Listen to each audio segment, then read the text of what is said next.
EVPs, IVP, President. All right, so this is an experimental meeting today. There was a lot of requests to move out of Farnsworth because of space, so we're going to give it a try. After this meeting, give your senators feedback, and they'll let me know tomorrow, and we'll make a decision for next week if we're going to permanently go back to Farnsworth or stick to something like this. So it's all experimental. All right, approval of meeting minutes. Does anyone? Point of information, the phrase "even against Will Rice" in Article 5, Part A, Section 2 of last meeting's minutes was not said during the meeting and is clearly the bias of the Secretary. Seeing as the meeting minutes are an objective historical viewpoint, they should not be the victim of subjective remarks. The Secretary is Will Rice. Yes. He's Will Rice. Exactly. That's why the phrase "even Okay, against cool, Will Rice." got it. Duly noted. Anything else? Where's Maria? I know. Maria's sick. All right, is there a motion to approve the minutes? All those in favor? Opposed? Okay. Approved. All right. Next, a couple of announcements. So today, hopefully, you should have all, every undergraduate should have gotten a Centennial update email with like information on the events, how to buy Esperanza tickets, things like that. An important thing to know about that is for all the lectures, you have to RSVP because it's a limited tickets.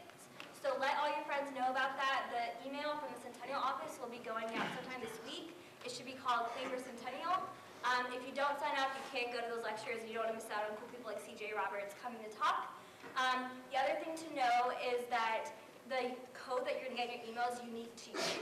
So you can't ask a friend for their link, so you have to follow the code that was emailed to you. And some of you may have already registered because these codes were emailed out 2 weeks ago, but they didn't really announce it, so they're going to re-email it out. So any questions on that? Get excited, there's been lots of things happening, 2 more weeks. Awesome. The SV2C survey is also out. We have about 920 responses as of this afternoon. Jones and Levitt are in the lead. Twice, we get like 0 responses. So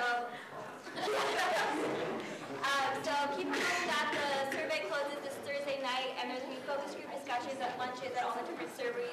Check with your senator for information about that. But really, fill out those surveys, get people to do it, because those responses are what's going to be presented during the Centennial to admin and board members and alumni, so it's really powerful. Okay. Senate forum topics. Just kind of an all call that these meetings, the discussion topics, are really whatever you all want to talk about. So we come with things that students bring to us. But just a reminder, let your senators know, let your presidents know. You can email me directly, just letting me know things you wanted to talk about. If you want certain speakers to come in, you can kind of arrange that going forward. Okay, Inja. So like I talked about last week, we're having a campaign for a new student center, and so we have these flyers now that all your senators have, and hopefully you'll see them up around campus. And so this is really just a call for people to show all the vibrancy that happens in the student center, as well as envision what a new student center could look like. And just so you know, this is open to all students, so it's not just Archies, it's not just undergrads, it's also graduate students, so we're collaborating to try to get as much feedback and input as possible. So yeah, and then Trent and China, I saw you guys walking late, but I have your flyers. Any questions on that? So it's cool, design contest, submit photos, videos, win money, the top design entry, so it's pretty cool. Win money. Great. Next we have a Baker 13 follow-up discussion. Jared? Hey guys, so I got some feedback from a few of the colleges via the senators, and came up with a solution, at least for now, and I want to hear what you guys think of it. I think for now it'd be good to just have the runners go back and clean up the mess after Baker 13. It's worked for one of the smaller runs, and I'd like to see how it translates to a larger run. Are there any major objections to this? Yeah. I just had a question. Would each college be, would the runners go back to only their own college and clean up their own college, or would they go back to the whole, to every building on the run? I think it might, it's open to discussion. I think it might work better if we had, say, 3 colleges working together. So, if Sid gets a disproportionately dirty run, that there will be a little bit more people to help out. Because you never know, what the distribution of runners is going to look like versus the mess that actually ends up at their college. What do you guys think? I agree. Yeah, I think Is there like a way for them to keep the runners like accountable for cleaning up their mess?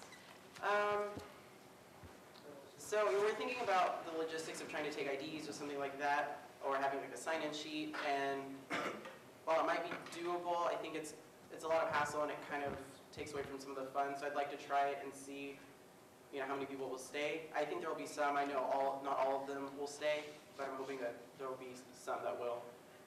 It's going to be kind of an experiment for this first run, I think. As far as keeping people outside of buildings go, we're gonna add to the rules that, rule number 6, stay outside of buildings, and again, see how that works. But again, it's an experiment. If there does end up being a mess inside buildings, it's still on students to go back and clean it up. And especially for this next centennial run, we need everything looking nice. We don't want to leave a mess from the morning.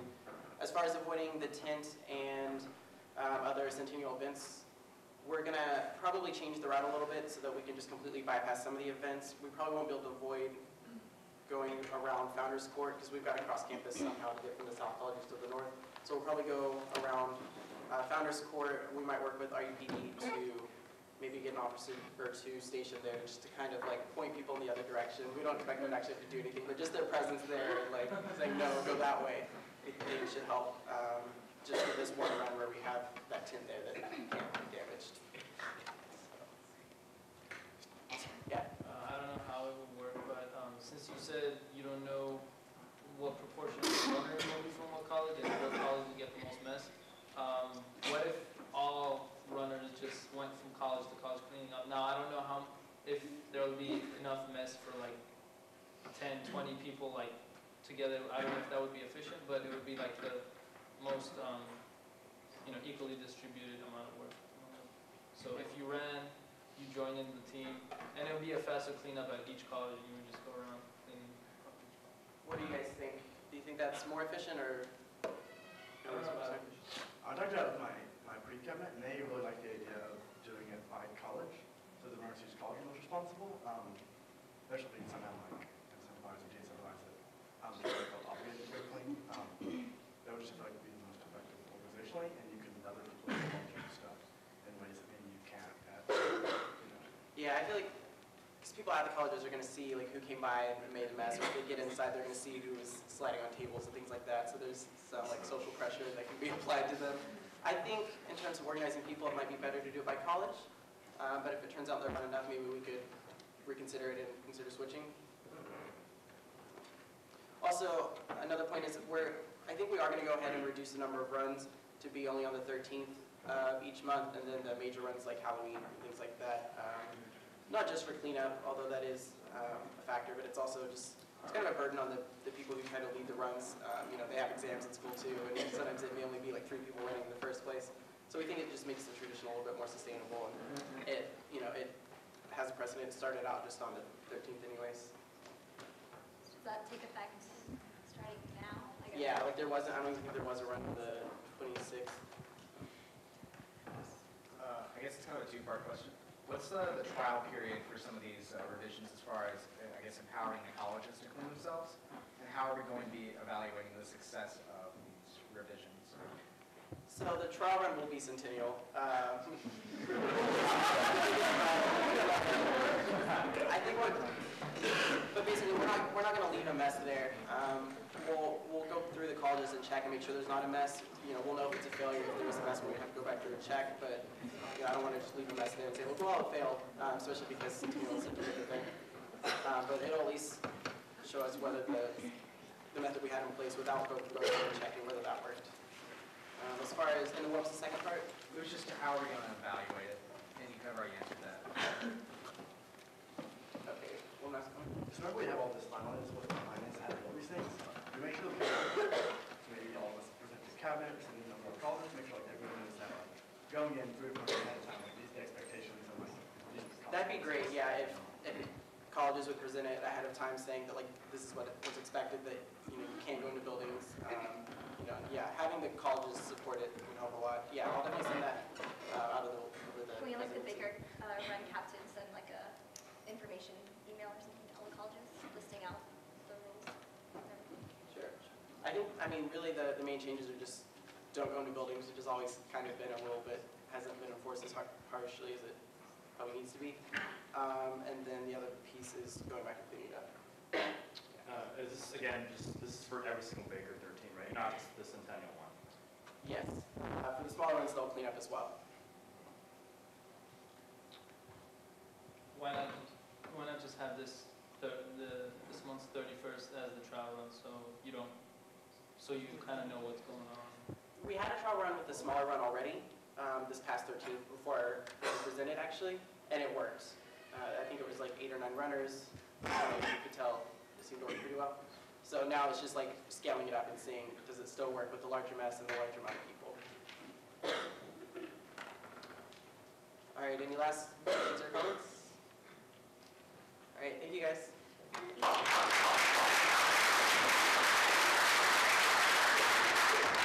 So I'm gonna make it 13. It's not meant to really change anything to make it less fun. We still want people to run, but just take more responsibility. And you guys as student leaders, just letting people know that, if they're gonna take part in it to help clean up and be responsible for their actions.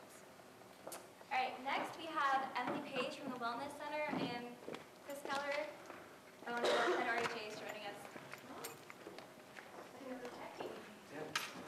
Hello again. Thank you, Angela, for putting this on your agenda again, and good evening to all of you again. I'm going to be brief tonight because I've actually kind of already spoken a little bit, let the cat out of the bag a bit about our Campus Wellbeing Week, which Happy Wellbeing Week. This is the inaugural week for that. And I wanted to step back and talk a little bit about the project that sort of birthed Campus Wellbeing Week. I don't want to steal your thunder, so jump in if you want to at any point. Sure. The Wellbeing Project was born out of discussion among, maybe even some of you here in this room, but certainly out of conversations between Dean Hutchinson and the college presidents last year and in previous years. I think students were starting to recognize that more needed to be done to address emotional well-being, just student overall well-being on campus. And so the dean, conversed with his colleagues, and it kind of trickled down. And last May, my colleague Kate Noonan, who's the director of student development and retention here on campus, she and I met with Associate Dean Don Ostick and were asked to work with students to make this project happen. We went through lots of iterations, lots of different names. At one point we were calling it the CARE Initiative, and we even came up with the idea of having a CARE Fair, but I was told that was a little too cutesy, so we backed off of the CARE Fair. So you missed out on Care Bears and all that kind of stuff, I'm sure you're upset. But so we ended up with the idea of really trying to simply say what it is that we're trying to achieve, and that is to help students make healthier choices so that you can be well. So the Wellbeing Project was born. The tree was supposed to be symbolic of, first of all, so many of the lovely trees that we have on campus. The trees at Rice really kind of create our space. We sort of think of ourselves as, ducking in and out of trees when it's hot. They become, shade. They become a place where we meet. They become a place where we, interact with nature. So trees are very symbolic of Rice, but they're also symbolic of well-being, and the notion that a tree has to take root in order for it to grow strong. And so a lot of what we're trying to do is to help students learn how to make choices and develop a healthy lifestyle that will lead you off into the world to become productive citizens and happy people. So the project has been a collaboration between students, namely the Rice Health Advisors and Chris Keller and Jenny Wen, as the coordinators were very much involved in the planning. Also a newer group on campus called Active Minds, which is an organization that's very much focused on mental health. And then, of course, the Wellness Center and student development and retention. Our goals you can read up there, but really we're trying to help students not just eat healthier or sleep more or better, but also to think about well-being as sort of a more interrelated, integrated concept, that the way you feel, the way that you see the world, very much impacts your physical well-being, your social well-being. All these things are interrelated, and when one thing is out of balance, it's difficult to function sometimes. And so we're trying to help students constantly aim for balance, right? You're never going to get there totally. We're not aiming for perfection, but we're aiming to help you try to find that balance in life. Next slide, please. So Campus Wellbeing Week is one part of the Wellbeing Project. So the dean is going to come and speak a little bit about that briefly, but also kind of bigger picture about happiness and cultivating, a sense of well-being in our lives. And I think it'll be a really interesting conversation. So please mark your calendars to come and join us. We're going to be going en natural. We've got a giant round tarp that we're going to place in front of Willie's statue with pillows, and we're going to sit there and have a nice little, it's like kind of like a little, what do they call it in the 70s? Little conversation pits. That's what we were going for. So should be a really fun event. Next slide, please. And then the other aspect of the Wellbeing Project are developing new workshops and new activities for students here on campus, and not just undergraduate students, but graduate students as well. And some of the newer programs that we actually just launched this week, one is called Steering Your Academic Success, which I know that the Office of Academic Advising was very integral in helping us to develop this program. And then Let's Talk, which is a new program on interpersonal communication. So you can go to our website and learn more about what these programs are all about. My Pleasure is a new campaign that we're launching here probably in the spring semester that will focus on sexual health literacy, helping students make healthier choices about their sexuality and their intimate relationships. So stay tuned for more information about that. And I think that's all I have. Do I have anything else? Another slide? Oh. Yeah, so sign up for workshops. We really want your involvement and your feedback. This is an evolving project, so your feedback is really critical to our success because you are our product, so to speak. We want to make sure that that's beneficial for you and that you find value. And if you go to the website, it's not there yet, it will be by the end of the week, we'll have a feedback, an anonymous feedback form, so you can give us some feedback about the week and about other ideas that you might have. Have I totally stolen everything you wanted to say? No, I'm not Okay, going to good. step on your toes. I just wanted to add a little bit, maybe answer questions if you have them about the student input piece, because it was student-led. Essentially what happened is we had the culture of care discussions, and it was sort of alcohol-focused, and a lot of the Chief Justices, presidents, other concerned club presidents, et cetera, came and said, hey, we want to do something like the culture of care talks and like what we did with the probation, and extend that to mental well-being in particular. Right. So just a little bit more about the ethos and the student involvement. So Jenny Wen and I, the co-campus coordinators of the Health Advisor program on campus, have been working with the Office of Student Retention Development and the Wellness Center, as well as people in Counseling Center. You may have seen some of them, hopefully they in colleges. They'll be there tomorrow, Wednesday, and it seems Friday as well, just to come and say hello so you can get to know them, maybe become a little more comfortable with the resources on campus. So I'm here to answer any questions about that, and also highlight that the Health Advisors will be hosting a study break in each and every college tomorrow night. At some point, it looks different in every college, and you're free to hop between each one. I hear there's a lot of yoga going on around campus, and I know there's like orgo today and physics tomorrow, so you probably need some de-stressing after all that kind of stuff. So anyway, if there's any questions, I'm here to answer those, as well as Emily, because she gave a pretty good summary. And yeah, take a look at the calendar when you get a chance. They're everywhere. The RHAs we're foot soldiers and put these hopefully at every square inch of your college so you can know what's going on. So, questions? Any comments? Anybody? We're all missing out on the raw food workshop tonight, which, sorry about that. Didn't know. We have not so raw food. Not so raw food options, but it's all good. We won't take any more of your time, but if you do have any questions, we'll hang out for a little while. So thank you all. Thank you.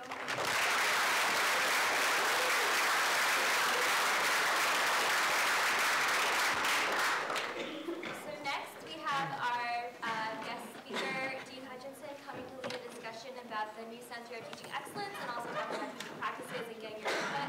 So Dean.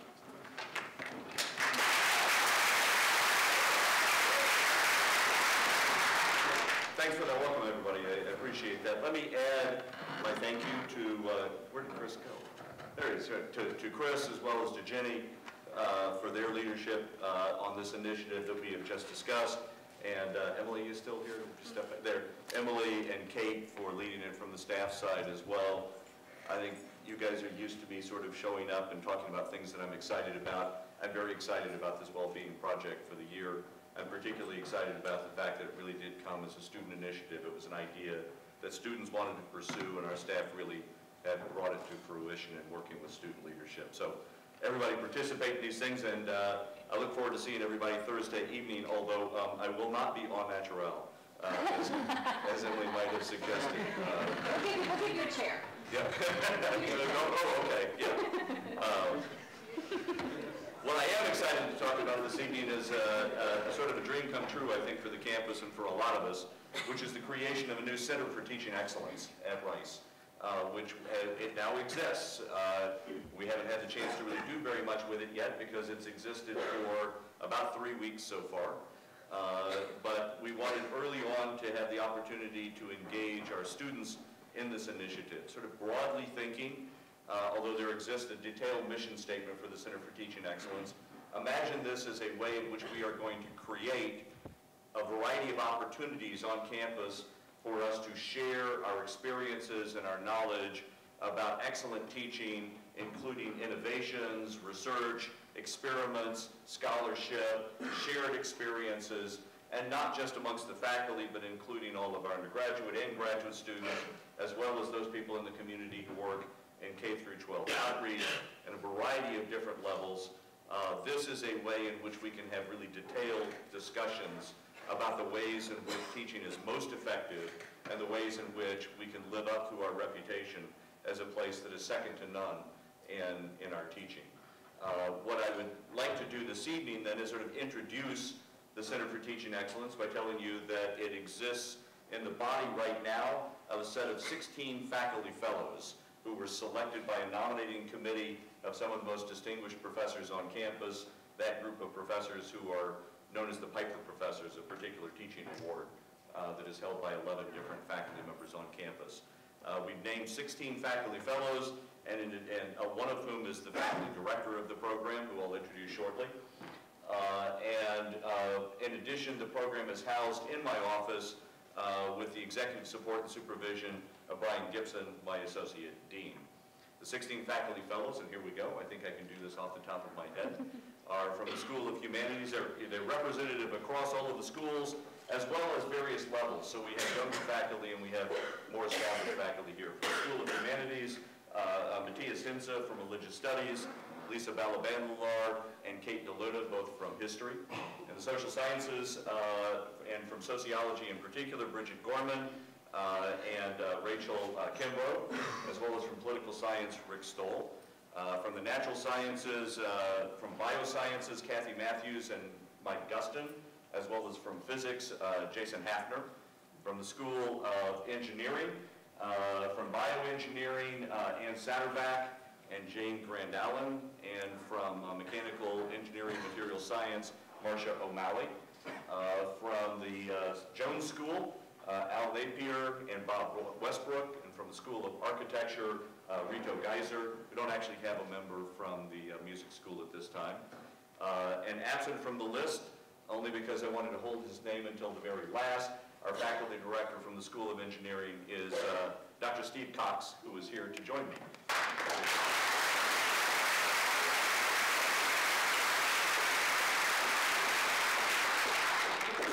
Dr. Cox was literally named the faculty director, I believe, last Friday, selected by the faculty fellows. Do you actually have your letter from me? I don't. No, okay, I signed it today, so this is all brand new.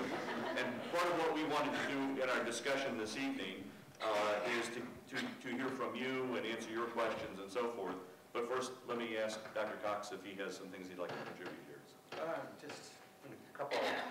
First of all, thanks to Hutch for his leadership and getting the administration to supply the funds and kind of to help launch it.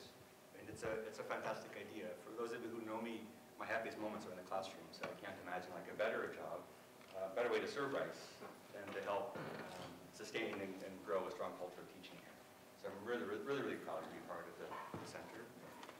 I'm also really happy to be working with Brian Gibson as the administrative director. I met Brian when I moved into SID in 2000. He was already an experienced RA at SID, and we've been working on academic advising and student affairs together for 12 years. So I think it's a fantastic bond that we have. And I know personally the other 14, 15 fellows, so I'm looking forward to getting a lot done quickly.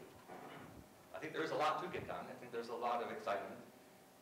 I think we're lucky, we being me and my colleagues, to be teaching at a place with arguably the best prepared students in the country. I want to know that we're doing our very best to make sure that our new faculty, our graduate instructors, and even our STC instructors are equally prepared in the classroom. So that's a gigantic challenge. It's going to require lots of networking, lots of ideas from SA, from outreach, from faculty committees, from Senate, and I'm really happy that we're actually beginning the dialogue today, right here, at the Student Association. So thanks, Hutch. Great, absolutely. So and we can go into a lot of information, but it might be most interesting to find out what your questions are about our mission, about our independent programming, about what the opportunities are that we think might get created out of this. So, China? What are you looking for specifically from students? Like, what input do you want from us? Steve, you want to take a shot? Sure.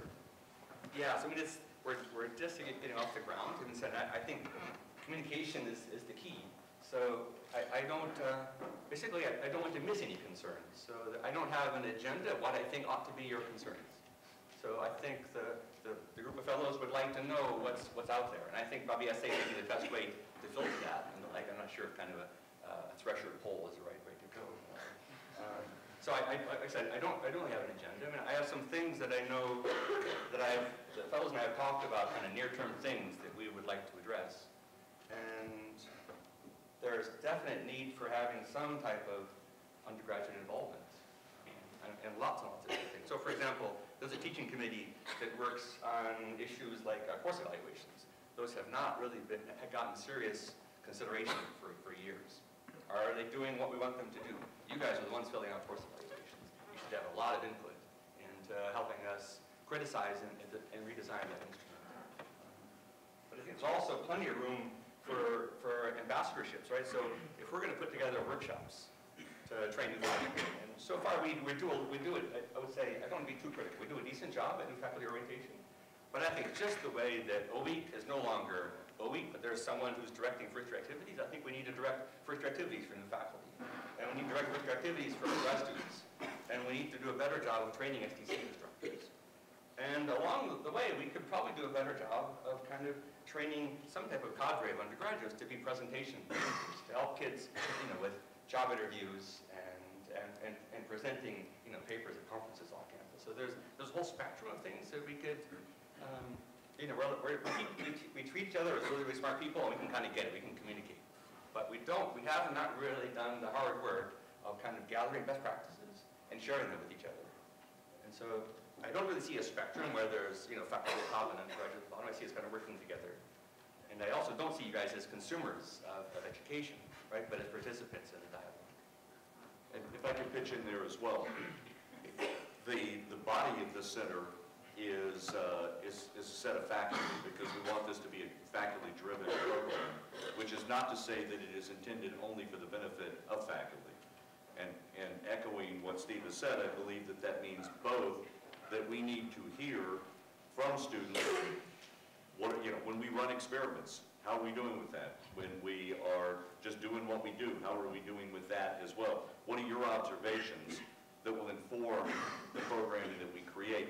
But also back the other way, that a key component of what we do at Rice is peer education, and that the opportunity for our undergraduates to learn from, even have us create programming for education, about teaching for our undergraduates who want to be involved in peer education or even in teaching development as a future career should also be a big part of the program. So echoing what Steve has said, we sort of need to know what your priorities are for what you would like to get out of the opportunity that we created here. So. Brendan? First of all, I just want to say thank you for pushing this. I think this is an awesome initiative, and I'm really excited about it. I was wondering if you could give some more details on what you saw as the major programs and major focuses for this center, and how they're going to relate to the academic departments and be implemented there. Great question. So let me tell you where the idea came from. First, it came out of discussions of sort of some of the distinguished teachers on campus who felt like there was a need for advocacy on behalf of really excellent teaching, to support excellent teachers, and to create these opportunities for dialogue. And secondly, it came out of an interesting experiment that we ran about a year and a half ago now. There was actually a conference on campus hosted or sponsored by Scientia, hosted by a group of faculty that actually included Dr. Cox and me, on research and innovation in teaching, in that particular case in science and technology and engineering fields. Day and a half meeting, and coming out of just a day and a half meeting, suddenly there were innovations all over campus. People trying new experiments, implementing new ideas, forming collaborations that they'd never formed before. Dr. Cox was involved in one of the most interesting of those, involving learning assistants in his own classes, collaborating with members of the education department. Looking at that, you sort of say, gee, every time we have a conversation, something good happens. So maybe we should have a lot of conversations. And in some sense, that's really the impetus behind this. In terms of its implementation in the departments, you know, clearly there are issues there where I think the center can play a role for advocacy on behalf of really excellent teachers in the departments. What I don't see at Rice really is a lack of enthusiasm for excellent teaching. Rather, there doesn't exist a context in which we foster it. So it happens here and it happens there, and that person's doing something interesting, and that person thought of a new idea. There's never any conversation where any of those ideas get shared, and as a consequence, there's not a professional reward associated with engaging in those. It's a very personal kind of a reward. And I think just the existence of the center itself will bring that sort of professionalism to the faculty. Okay, so you said a professional award. Are you going to have awards for teaching excellence that you give out each year? And are you going to have a kind of conference, annual conference, where you discuss the ideas that teachers come up with individually in their classrooms? Do you want to have one? Sure. And we already give it. There's already kind of a range of teaching awards. Probably, I'm not sure, in the order of half a dozen, I guess. And they're largely voted on by alums, but some by current students. And the teaching committee now kind of handles that. So it's not clear whether the fellows really want to, like the first year is going to be a lot of conversations and networking, so talking to the teaching committee. So we're 14 volunteers, right? So taking on full-blown faculty committee jobs, we have to think about that carefully. As far as the conference, so the thing that jump-started me with this conference with John is led a ton of ideas. So that was a mini DeLang.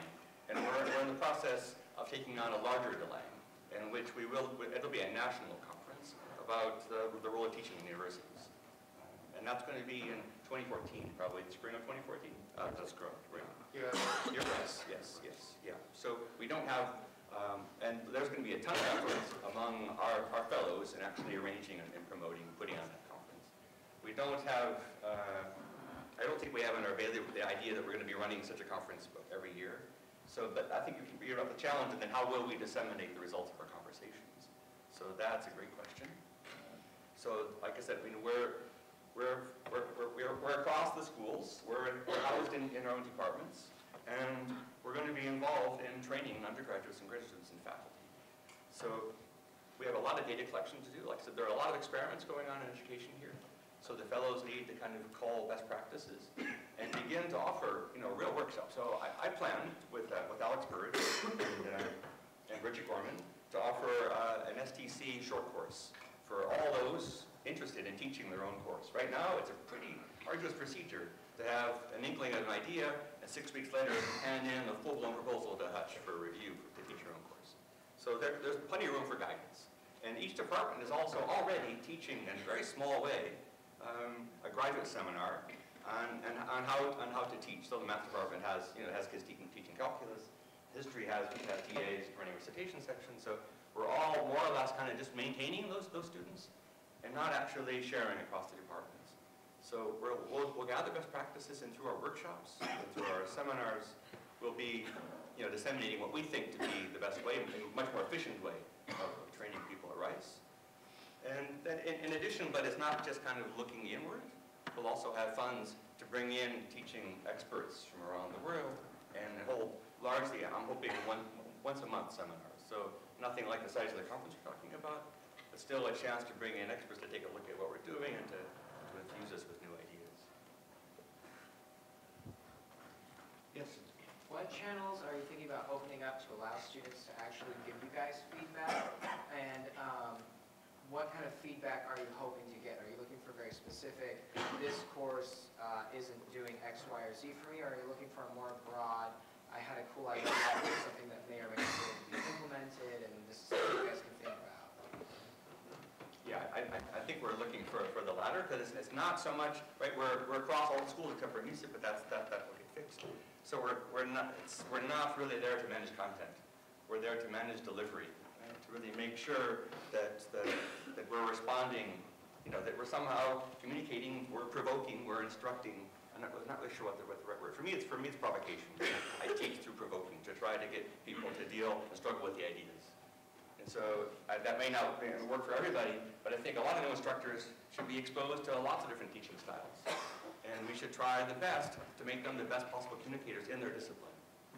So then the best channels by which you guys can make your voice heard, yeah, I'm all ears about it. For sure, you know, the smaller the channel, the more it'll be amplified and less noisy. If it's all at once, it's not so clear. I mean, you guys have an academics committee in the SA.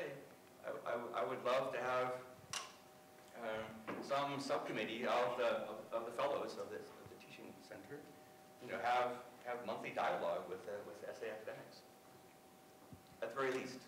But I'm really all ears. I don't have an agenda for how that dialogue ought to happen. One of the things I can add, though, that the fellows are clearly intending to provide is the opportunity for mentoring for faculty who are interested in improving their teaching approaches. That you know, right now, if you know, you're talking about sort of individual classes are working for me. It's not actually clear what can be done because prior to the creation of the center, there isn't a resource for that faculty member to turn to say, you know, I want to do better. I intend to do better. I don't know what it is that isn't working correct. I'm teaching this class the way it was taught to me, and it worked for me, so why isn't it working for you? And the center creates an opportunity for those faculty to actually get some assistance in those ways, but also that's sort of part of the feedback mechanism is kind of a general statement of, you know, do we begin to understand that you know, large lecture format classes are not an effective approach, and do we want to switch to other kinds of formats, as an example? Or, you know, how do you guys feel about receiving lectures in video form and not worrying about trying to go to a class to get a lecture? So we don't know the answer to these questions. You know, speaking for myself, I'm old, and we didn't do that before, right? So I don't have any response to the question of how we would respond to new technologies, and that's an area where clearly you guys have much more expertise because you have the experience than any of us are going to have. Yes? This is more specific, but I was just wondering if you kind of saw the ability to encourage interdisciplinary learning and teaching as something that might be on the agenda to this, or in fact, out of the scope? Yeah, that's. I guess I would put that into. Did everyone hear the question about whether we're motivated or interested, or how we see interdisciplinary teaching to be part of the center's agenda in some sense? So I put that up just with another experiment. I mean, another way to go at a subject, or another way to go at two subjects. So I think those can be fantastic experiments, but they need to be evaluated, and they need to be replicated and be tested. And right now, there has not existed a body that could actually call that kind of data, because two people come together. I taught a fantastic course. Well, I had a blast teaching a course at Deborah Harder a couple years ago on art and neuroscience, and you know, and then we had a blast. It was really inspiring for both of us to talk. I would do science for half an hour, she would do art for half an hour, and then we'd have some mix up for the next half hour. But then I go back to my math department. She goes back to her French studies. You know, my department chair doesn't really know what the hell I'm doing, and that seminar likewise on her case. So this center is a place where we can actually understand, you know, begin to collect that kind of data on interdisciplinary classes, and also understand from the students what they got out of it, right? Is 1 + 1 more than 2 in that case? Or was I just diffusing it, you know, was they got less science than because it was getting mixed up with art? What do you think? Well, I'm of the opinion that I've always gotten a lot more out of interdisciplinary classes, and I think that it should be encouraged. At Rice, this seems like a really good forum to encourage them. Could you give me an example? Just.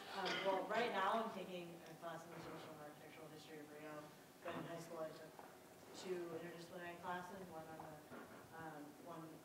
American history and English, and one took calc physics combined, in both formats. I thought they were Great. Thank you. Yes? Does the center have a specific place or a website? No and no. Hopefully in the near future, yes and yes. But yeah, we really are new. I think one of the things we have to do is accumulate the resources to get into to build the website. We've got funding to do that, and I don't know.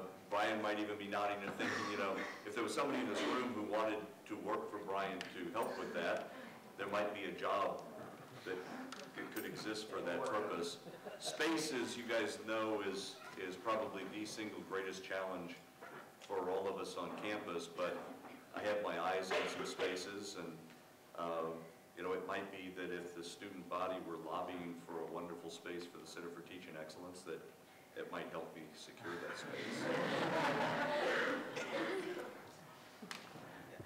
Yes? Would students who are thinking of teaching student-taught classes be able to, you know, have access or like be there for these meetings, presentations, or whatever that you're going to have so that faculty can teach better? Will those be available to students? Sure, yes, yeah. I mean, initially, I think we're probably, I've been working with head fellows at a number of colleges to design a course for STC instructors. It's really meant to do two things, right? To actually help them, or prepare them to deliver a proposal, and then also prepare them to think about teaching. So far, we don't do either of those things I mean, maybe some colleges have kind of good academics coordinators that actually make that happen. But again, without the center, this would just be a separate, you know, kind of islands of excellence or depression, depending upon personalities. So I also see us designing special things for grad instructors and special things for faculty. But I don't imagine any of these things are going to be closed to kind of people that are interested in teaching. Which brings me, I guess, to another question. So I mean, there has been a shift in where the education department has moved out of the university proper and into continuing ed. So advocacy was another one of our issues. So advocating for a bigger role for teacher certification among the undergraduates would be something I would really love to get involved in. So I'd like to hear from you guys the need for such a thing. So when the 14 members of the Center for Teaching Excellence meet, will there be student ambassadors at those meetings? Or like how are the meetings structured? Well, they've had 2 meetings so far. So I don't know that they have a structure yet, but if I had to guess, there will be some of each. Sometimes when just the smaller group needs to get together, and other times when they'll be more open and so forth. But you know, I think this is a great opportunity for the Student Association to sort of discuss, consistent with the question was asked a little while ago about, you know, what is the mechanism for student input to assist with the creation of the programming in the center, you know, in what forms that exist. Should it be, you know, an essay committee that sends an ambassador to the group? Should there be liaisons of some sort? We don't know, right? But you know, so Rice has the opportunity to create this in whatever form we think would be most effective towards the ends. Remember, the idea of the faculty fellows is to create the programming for the benefit of all the different constituencies on campus, and they can't do that if they don't know what those constituencies are interested in and what they think it would benefit most from. So there has to be something like that. Yeah, we've had one lunch where we met each other and then a retreat where we hashed out kind of mission statement and near-term goals. And we're scheduling our first, I would say, meeting since the center got put together for early October. So, and on the agenda on that meeting, we'll be understanding how we want to invite, you know, other faculty reps, student reps, grad student reps, staff. Sandra, we're having a ball here, so but we don't want to mess up your timing. Okay. Yes. Is there a way of addressing the tenure process through the Center for Teaching Excellence in a way that could help encourage teachers to balance teaching excellence with, you know, the research and publication obligations? I sure hope so. Yes. That's. I mean, it's. This is a research university. The teaching load is quite low, typically 1 class a semester. So the bulk of the professor's time is meant to be spent doing research, and they're evaluated on that. You know, that ratio is clear. That's what they're evaluated on for tenure. So for a young faculty member who knows the tenure clock is running and research doesn't happen at the pace of a lecture, right? I mean, you're lecturing 3 times a week, but a research contribution may be 3 months down the road. So there's a gigantic stress associated with generating enough research output to win tenure here. And so that stress is confounded by kind of frustrations in the classroom where you're trying something that's not working. So we're there as, I think we should be really a de-stressor, right? So if we can help a young faculty make better use of their teaching time, just teach smarter. And if we can also then be there writing letters to the to the Committee on Promotion and Tenure, talking about the steady incline in teaching prowess, in teaching intent, in teaching breadth of this individual, then I expect that we could have an impact on the tenure scene. One of the things actually that happened at the beginning of this year is all of the new faculty who came in met with Brian and me to discuss essentially within the constraints that you have on your time when you're trying to get tenure, how can you still be as effective as you can be? In other words, it may be that at that point you want to think strategically about the effort that you put into your teaching, where you may not be in a position yet where you want to be a real innovator, or you may not be wanting to take on something that's going to consume all of your time as you create and design a new course. That doesn't mean that you can't bring in some of the new ideas that have come along and implement those, quite successfully. Because, I mean, to be blunt, virtually everyone teaches at first the way that they were taught, right? If you asked me to teach a calculus class right now, which I've never done, I would teach it the way that calculus was taught to me. And it would be based on one data point, which is I learned it. So that's probably a good way to teach it, right? But we don't have any experience with that. So how would a young professor find out, well, are there any other alternatives? And the answer is that the center can provide tips both on what can you do and do reasonably and efficiently and do with high quality without, sort of sacrificing the opportunity to get tenure down the line, because as Steve's pointed out, in the end, we're researching you're really research university, and your promotion is going to be based upon that portfolio. Two more comments. You may have mentioned this, and I may have missed it, but you talked about that at the retreat, you came up with your mission statement and the goals for it. Could you perhaps outline those for us so that we can actually have maybe a clearer understanding of exactly what the mission is? Sure, I can. We don't yet have a website where I can't point you to it, but it's the Center for Teaching Excellence at Rice University seeks to transform teaching, so transform is an important word, through mentoring, innovative practices, collaboration, scholarship, and advocacy. The CTE actively engages faculty, staff, students, and community partners, and brings them into conversation to achieve excellence in teaching and learning. We seek to enhance and promote the strong teaching culture at Rice, which is a core value of our institution. So that's the mission. So largely you see it's bringing people into conversation, trying to understand where we're at and where we want to go. It's not saying that we have the answers. I mean, you see online learning on the horizon, you see TFA hiring more Rice grads than any other single entity. So there are lots of discussions to be had and lots that can be learned. As far as kind of near-term goals, I think they're largely things that I've already kind of peppered into answers. But I mean, I have the key ones here in a page. You want me to share these? Experiment, gather, and disseminate best practices via STC short courses, graduate workshop instruction, beyond faculty orientation to first-year programs, faculty development, and then network by talking to academics, by working with the teaching committee, by working with the committee on teaching with technology, by understanding the physical plant, improving our classrooms, and by engaging people that are already doing online learning. There's already 5 Coursera courses happening here. I'm really excited about the potential for renovating and changing classrooms. Has anybody been in HBH 2122? It's now 4 white walls that are just inviting markers and MATLAB and all kinds of other things. Greg, are you in there?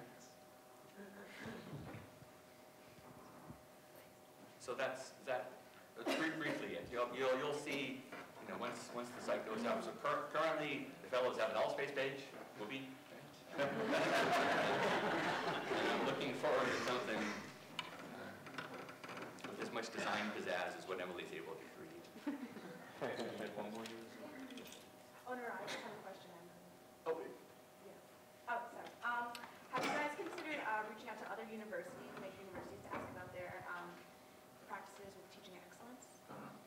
In fact, one of the things Brian did last year as we were conceiving this was to have a student actually do peer research and find out what exists at other universities. Most of our peers, at least in that cohort that we regard as our peers, have a center, something like this, at varying levels. Some of them are, massively funded and huge endeavors. Some are sort of minimal, so we're a new player in the game. I think what that creates for us is almost a huge and unattainable laundry list of the possibilities for what we might do. So one of the first tasks for the center is going to be to engage the community and find out what are the priorities. If we were to just do a few things, what were the highest priority for the few things that we would do first as we continue to build resources to add additional things down the line. So there are, in fact, such centers. Most other universities, Brian, could you sort of say of the 33 that you guys studied or some number like that? Yeah, so there's 33 schools that we looked at pretty carefully, considered peer schools, and one of our peer academic advisors did the research, and there are probably 5 or 6 that all of those peers point to on a regular basis. All of them have websites. We actually have some of that information that we could share with you guys as well, but 4 or 5 of them are consistently looked at. Brown University's one. There's a few others, though. And so it's hard to compare. They don't all do the same types of things, so they're excellent in different ways. And so I think we want to try and become aware of the excellence that they've achieved in various capacities, and then kind of decide what we want to do, as Dean Hutchinson mentioned. We'll have a monthly speaker series, and high on the list will be the senior directors of those competing centers. Come and share with us. We can pick their brains. So for the purpose of time, I guess senators and MSRs think about back at your colleges how you want to get some prelim ideas. We can give that back to Dr. Cox and kind of relay back to the group. And then we'll, within our academics committee, think about whether we want to do like a formal survey or something to kind of give you some base work, and then we'll continue this dialogue. Thanks. Right. Thank you for the invitation to come tonight.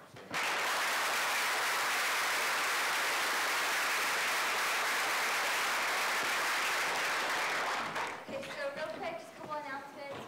We're going to hold off on the cable one for next week, but Clinton, do you have a quick centennial count?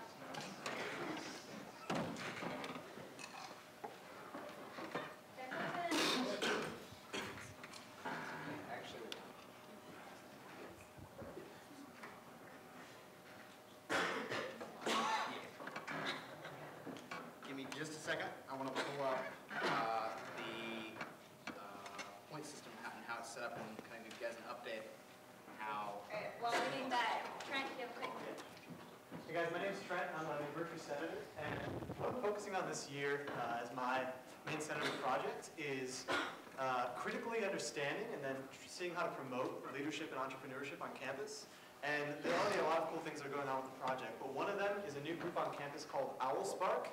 And this group is pairing up with a startup incubator in Rice Village.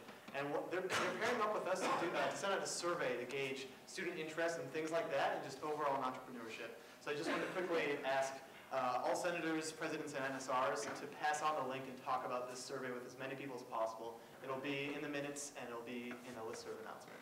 Thanks, guys. And this kind of came out of response of like a lot of students complaining that we don't really have many like entrepreneurship opportunities, leadership, business programs. So this is kind of in response to that. So if you have friends who are always complaining about that or talking about this, is really the first step to kind of get things moving in that direction. What's your email address? Mine? Yeah. It's tkn1. Okay, back to Centennial. Okay, so I wanted to thank you guys for your excitement for the Centennial Cup and getting excited about the Centennial and spreading the word in colleges. So just to give you a quick update of where we currently stand.